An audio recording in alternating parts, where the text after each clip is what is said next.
Assalamualaikum warahmatullahi wabarakatuh. Selamat pagi, salam sejahtera untuk kita semuanya.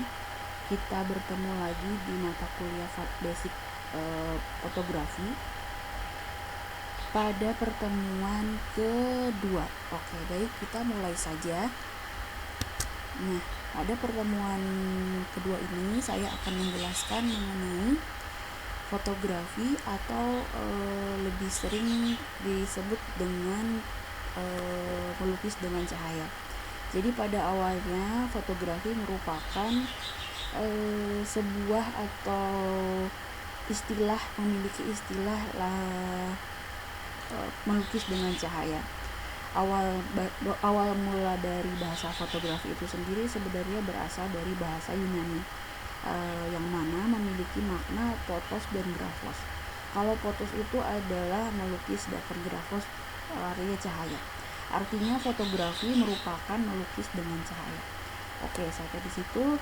Kemudian saya juga mau menjelaskan bahwa fotografi itu identik dengan proses melihat melalui panca indera kita. Nah, segala sesuatu bentuk visual itu baik pemandangan, baik berupa objek manusia dan sebagainya yang mana terekam melalui mata kita, yang tidak lain objek tersebut adalah memiliki atau disinari oleh cahaya. Nah, kemudian visual-visual tersebut kemudian ditangkap oleh indera penglihatan mata yang mana dirangsang oleh rangsangan cahaya. Kemudian cahaya ini juga bisa berasal dari cahaya buatan maupun cahaya alami.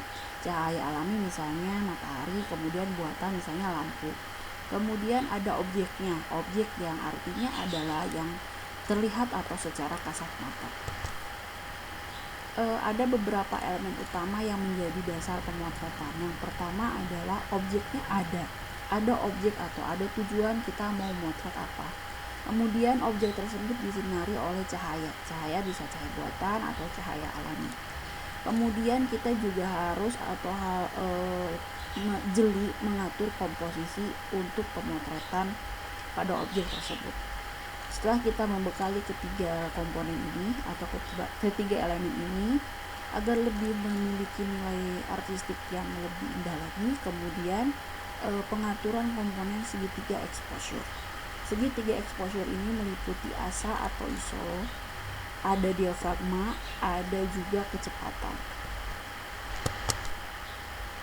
Nah, proses pemotretan ini adalah objek utamanya apa? Kita mau memotret objek utama seperti apa? Kemudian objek pendukungnya. Pendukung yang artinya adalah segala sesuatu yang berada di sekitar objek utama. Kemudian objek pendukung ini disusun atau diamankan melalui bentuk komposisi. Setelah itu ada cahayanya, ada cahaya alami maupun cahaya buatan. Cahaya-cahaya ini harus bisa kita eksplorasi juga, harus teliti, harus kreativitas kita dibuat bermain di sini bagaimana menghasilkan cahaya yang baik. Kemudian setelah itu ada komposisi, keseimbangan, dan kesederhanaan. Yang terakhir ada pengaturan exposure itu tadi. Kemudian tugas fotografer di sini adalah menemukan objek yang menarik, begitu. Kemudian mengatur komposisi serta mengatur pencahayaannya. Oke. Pengaturan pencahayaan ini yang paling utama adalah seorang fotografer harus menguasai pengaturan pencahayaan. Pengaturan pencahayaan ini kalau di kamera atau di fotografi sendiri melalui segitiga exposure. Dalam pertemuan kedua ini kita akan membahas mengenai jenis pencahayaan terlebih dahulu. Untuk pengoperasian segitiga exposure akan dilakukan pada minggu selanjutnya. Oke. Seperti yang sudah saya tadi bahas bahwa fotografi itu identik dengan yang namanya cahaya. Fotografi itu lahir karena adanya cahaya. Tidak ada cahaya, tidak ada fotografi. Untuk lebih jauh dalam, kita lihat ke poin. Oke. Poin pertama, kita sudah bisa mengetahui kira-kira objek apa yang akan difoto. Kemudian yang kedua adalah Cahayanya lalu bagaimana? Nah, di pertemuan kali ini saya akan membahas mengenai cahaya alami ataupun cahaya buatan. Nah, untuk di pertemuan selanjutnya itu kita akan memasuki pada segitiga exposure atau mengatur exposure, kemudian kepada pengaturan komposisi. Baiklah, cahaya dalam fotografi. Jadi cahaya ini menurut sumbernya dibagi menjadi 4. Yang pertama itu ada available light atau sesuatu cahaya yang memang tersedia dari alam, misalnya matahari itu.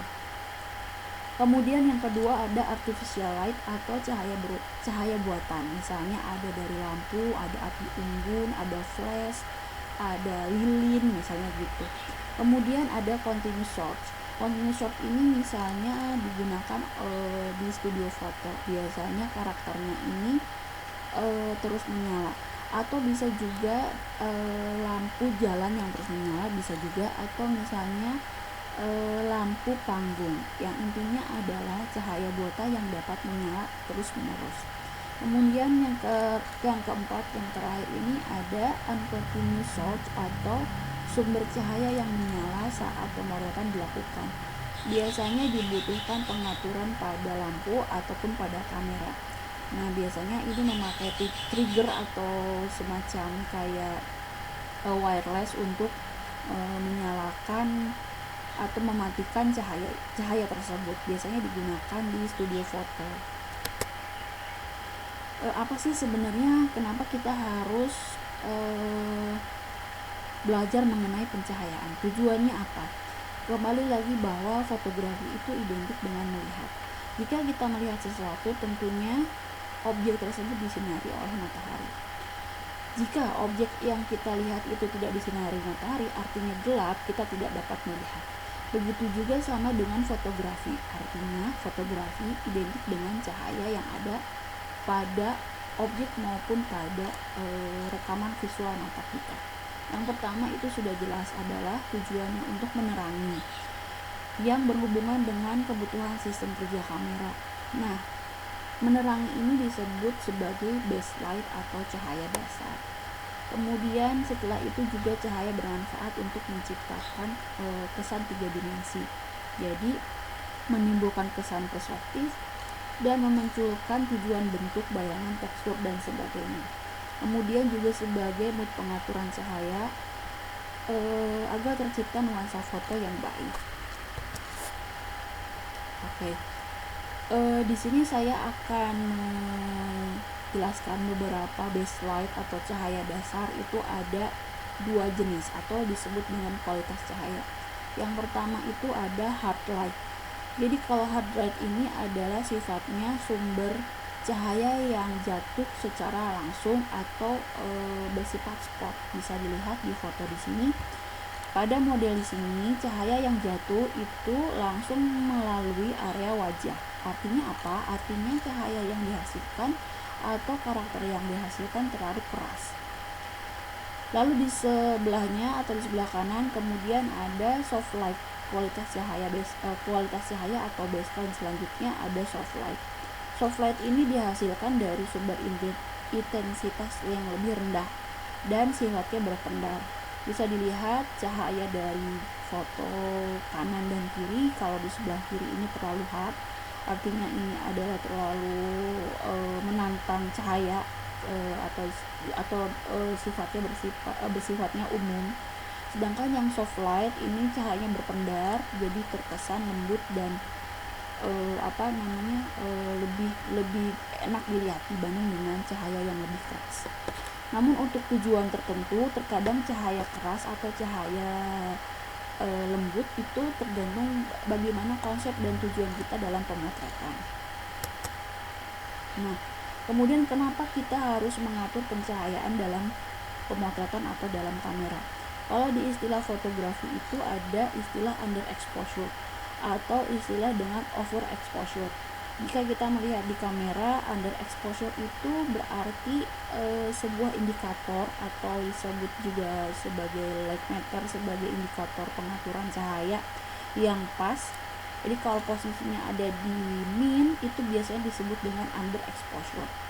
Namun beberapa kondisi tertentu underexposure juga tidak melulu berdasarkan pengaturan cahaya yang gelap.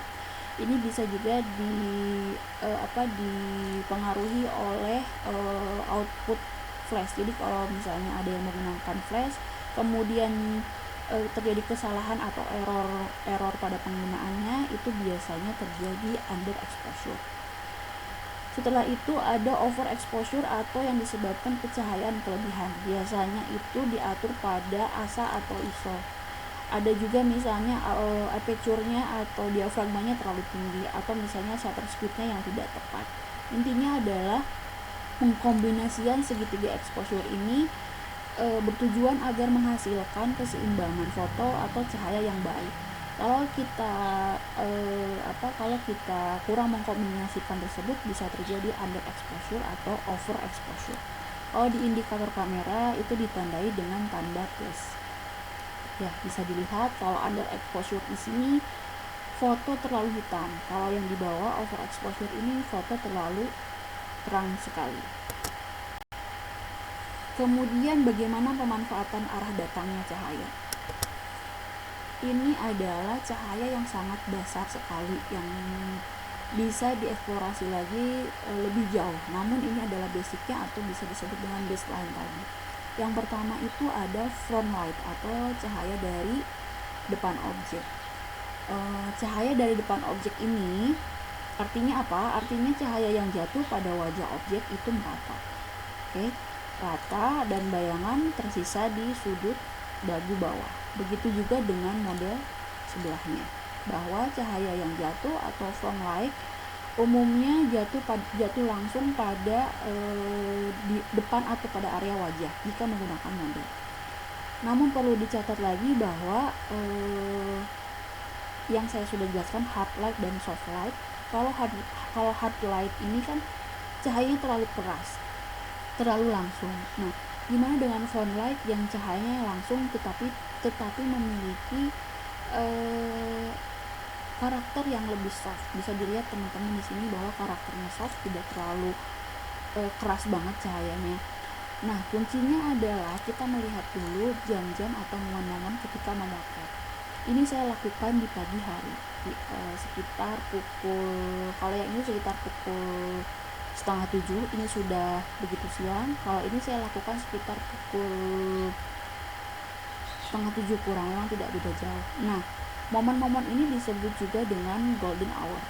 Jadi kalau golden hour itu atau momen yang pas untuk jasa pemotretan itu terjadi di pagi hari dan sore hari, karena karakternya cahaya yang akan dihasilkan itu lebih soft dibanding dengan cahaya pada siang hari.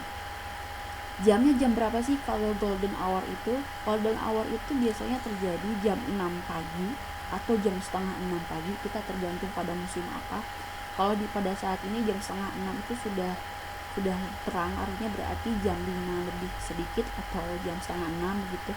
Sampai jam setengah 8 sekarang sudah agak keras cahayanya.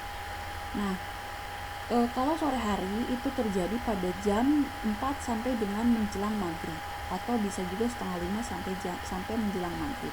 Intinya golden hour adalah momen pagi hari dan momen sore hari.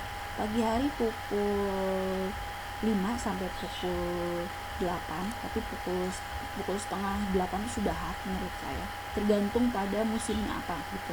Kemudian kalau misalnya sore hari itu terjadi pada jam 4 sampai jam 6 maghrib gitu. Nah, itu biasanya dimanfaatkan untuk pemotretan yang baseline-nya adalah menggunakan cahaya alami. Ini untuk front light.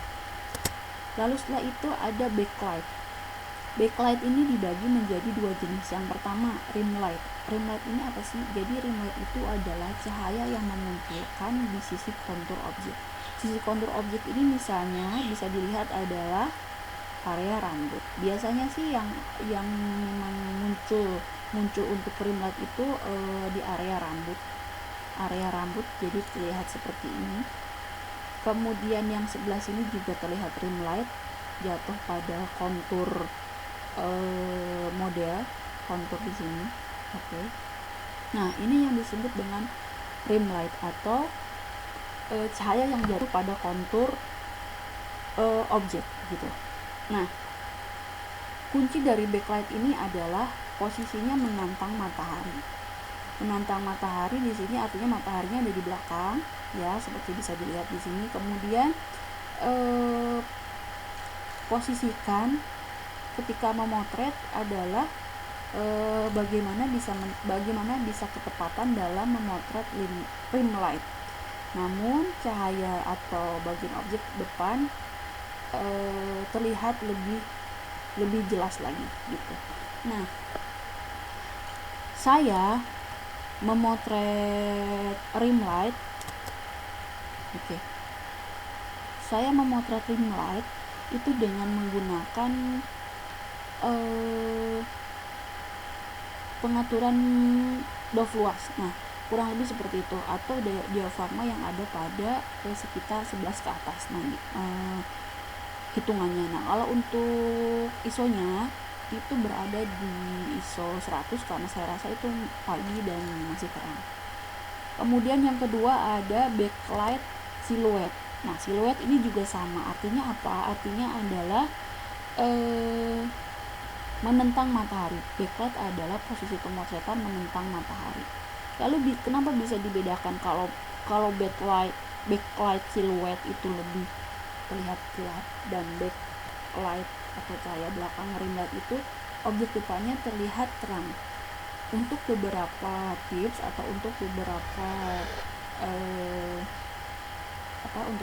proses atau langkah itu biasanya diatur dalam segitiga exposure itu tadi gitu. Nanti saya kasih detail pemotretannya.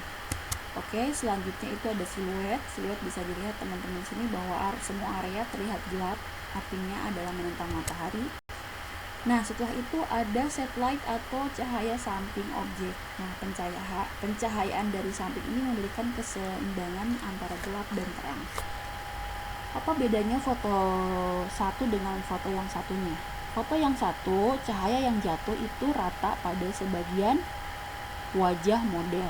Sedangkan cahaya yang pada tidak terkena cahaya atau bayangannya itu juga rata, tidak ada cahaya juga. Jadi cahayanya hanya jatuh pada sisi wajah objek sebelah kiri. Sedangkan sebelah kanannya itu tidak jatuh cahaya yang masuk ke sini, artinya tidak bocor. Nah, kalau yang di sebelah kanan ini cahayanya menurut saya bocor. Jadi tetap cahaya samping, namun cahayanya karena tidak rata mengakibatkan bocor pada area sebelah sini, sebelah mata. Jadi kira-kira di sini juga teman-teman bisa bandingkan foto yang satu dengan foto yang satunya, lebih enak cahaya samping yang mana. Kalau yang ini tidak bocor artinya sebelah kanan tidak ada cahaya yang tembus atau cahaya yang masuk. Kalau sebelah kanan ini, foto ini, cahaya yang ada di wajah model itu bocor pada area yang sebelah kanan, jadi menghasilkan efek dari hidung yang ada bayangannya gitu. Kurang lebih seperti itu. Jadi kalau cahaya samping itu diusahakan memang rata atau soft light seperti ini. Nah, untuk yang bagian kanannya ini juga tetap terterangi, namun bisa dibedakan antara gelap terangnya. Kalau bagian sini cahayanya bocor artinya dalam artian adalah tidak merata. Jadi yang tersinari oleh wajah sebelah sini dengan wajah sebelah sini itu cahayanya tembus sini, jadi menghasilkan karakter yang agak sedikit mengganggu. Nah, terkecuali kembali lagi bahwa bagaimana kita menerapkan konsep cahaya samping pada pemotretan kita. Kalau untuk tujuan tertentu dalam hal kebutuhan tertentu seorang fotografer, bagaimana pengolahan pencahayaan atau cahaya samping itu diterapkan pada objeknya, begitu. Nah, ini juga ada cahaya samping, bisa dilihat bahwa cahaya yang jatuh itu ada pada sisi sebelah kanan, sedangkan sisi sebelah kiri tidak ada cahaya yang masuk, artinya tidak bocor. Sama juga dengan foto sebelah kiri, cahaya yang jatuh pada wajah model ada di kanan, kemudian yang kirinya juga terlihat soft light, jadi tidak hard light seperti yang seperti yang sebelumnya ini jadi hard light, kemudian ini menjadi bagian yang soft light begitu. Oke, bisa dibayangkan ini adalah cahaya samping yang mana cahayanya rata, jadi tidak ada tembusan atau tidak bocor. Setelah itu ada top light atau cahaya atas. Nah, biasanya terjadi pada tengah hari, yang saya bilang itu tidak termasuk kepada golden hour atau golden moment. Tapi jika teman-teman di sini punya konsep, misalnya cahaya yang digunakan adalah top light, tujuannya adalah untuk matchingin sama objeknya. Nah, di sini pencahayaan juga disesuaikan dengan kebutuhan objek atau pada benda yang akan difoto gitu. Nah, top light ini sifat cahayanya keras atau hard light itu yang sudah dijelaskan sebelumnya. Kemudian efek bayangan yang dihasilkan cenderung mengurangi estetika objek kecuali dengan tujuan tertentu. Mengurangi estetika objek misalnya seorang model terlihat menyeramkan dengan garis-garis wajah yang disinari oleh matahari tetapi ada bayangannya seperti ini. Jadi kelihatannya tuh serem enggak tidak menghasilkan kontur wajah yang enak dilihat gitu, karena shadingnya atau bayangannya jatuh menghasilkan bayangan yang serem gitu. Lalu setelah itu yang sudah saya bahas bahwa pemotretan yang dilakukan baiknya itu menggunakan pada momen tertentu atau disebut dengan golden hour yang sudah saya jelaskan itu. Misalnya golden hour, kita lihat dulu musimnya nih. Kalau musim Oktober sekarang ini, September ke Oktober ini jam 5 pagi itu sudah agak lumayan terang nih. Nah, untuk sorenya juga sama, misalnya jam 4 tuh masih hard, jadi bisa dimulai 4:30 sampai maghrib. Memang waktunya sangat cepat, kejar-kejaran waktu. Untuk itu dilatih kepekaan dalam pengorganisasian cahaya. Nah, tugasnya adalah untuk minggu ini silahkan buat foto tema cahaya berupa cahaya samping, atas, depan, belakang. Jadi kalau yang belakang ini ada siluet sama rim light. Kemudian masing-masing foto boleh lebih dari satu foto untuk diasistensikan melalui email saya. Nah, kalau fotonya sudah diasistensi artinya sudah lolos, silahkan untuk diupload ke Edmodo sesuai dengan tengah waktu yang ditentukan. Misal siluet fotonya asistensi itu ada 10 foto, tapi ternyata yang di ACC cuma ada 1 atau ada 2. Nah, yang di ACC itu silahkan untuk di-upload di Edmodo. Kurang lebih seperti itu. Terima kasih banyak teman-teman semuanya. Selamat pagi.